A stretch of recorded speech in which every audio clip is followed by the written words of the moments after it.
اب جب اس نے اتحیات پڑھی اور اتحیات پڑھنے کے بعد وہ 3 مرتبہ سبحان ربی العظیم کہنے کے وقت کے برابر خاموش بیٹھا رہا، اس کا مطلب یہ ہوا کہ جو قیام فرض ہے نماز میں، تیسری رکعت کے لیے کھڑے ہونا یہ فرض ہے، اس فرض کی ادائیگی میں ایک رکن کے بقدر تاخیر ہو گئی، اس فرض کی ادائیگی میں ایک رکن کے بقدر تاخیر ہو گئی۔ اب جب تاخیر ہوئی ہے ایسی صورت میں اس پر آخر میں سجدہ سہو لازم ہوگا، اور اسی کی بنیاد پر یہ جو کل میں نے مسئلہ عرض کیا تھا کہ اگر کوئی شخص پہلے قاعدے میں التحیات کے بعد اللہم صلی علی محمد وعلی آل محمد پڑھ لیتا ہے تو ایسی صورت میں اس پر بھی سجدہ سہو لازم ہوگا۔ اس کی بنیاد بھی یہی چیز ہے کہ سبحان ربی العظیم 3 مرتبہ جب پڑھا جاتا ہے اس کے 42 حروف بنتے ہیں، اس کے 42 حروف بنتے ہیں، اور اللہم صلی علی محمد وعلی آل محمد یہ 42 حروف ہیں۔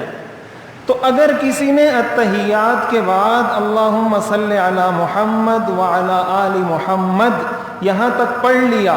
اس کا مطلب یہ ہوا کہ اس نے فرض میں ایک رکن کے بقدر تاخیر کر دی۔ جب اس نے فرض میں ایک رکن کے بقدر تاخیر کی ہے اب اس پر سجدہ سہو لازم ہوگا۔ یہی مسئلہ اس صورت میں بھی ہے کہ اگر کسی نے التحیات ڈبل پڑھ دی،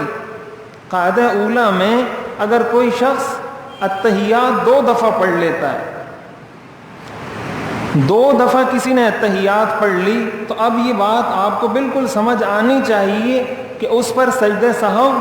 لازم ہوگا۔ اگر کسی نے التحیات 2 دفعہ پڑھ لی پوری، اور اگر التحیات پوری نہیں پڑھی دوسری دفعہ لیکن التحیات کے 42 حروف پڑھ لی ہے، جس کو فقہاء نے لکھا ہے کہ یہ ایھا النبی کی جو ہا ہے، ایھا النبی کی ہا، یہاں تک 42 حروف پورے ہوتے ہیں۔ تو اگر کسی نے دوسری دفعہ التحیات پڑھنا شروع کی اور ایھا کی ہا تک پہنچ گیا، اس کا مطلب اب جب یہ کھڑا ہوگا تو آخر میں سجدہ سہو کرے گا، اس لیے کہ ایک رکن کے بقدر تاخیر ہو گئی۔ یہی مسئلہ اس وقت بھی ہے کہ اگر کسی نے التحیات کے بعد سورہ فاتحہ پڑھ لی، اب التحیات کے بعد کوئی بھی چیز پڑھی جا رہی ہے، فارمولہ اصول یہی ہے کہ آیا ایک رکن کے برابر تاخیر ہوئی ہے یا نہیں ہوئی ہے۔ اگر ایک رکن سے کم تاخیر ہے تو سجدہ سہو واجب نہیں ہے، اگر ایک رکن کے برابر تاخیر ہوئی ہے تو سجدہ سہو واجب ہو جائے گا۔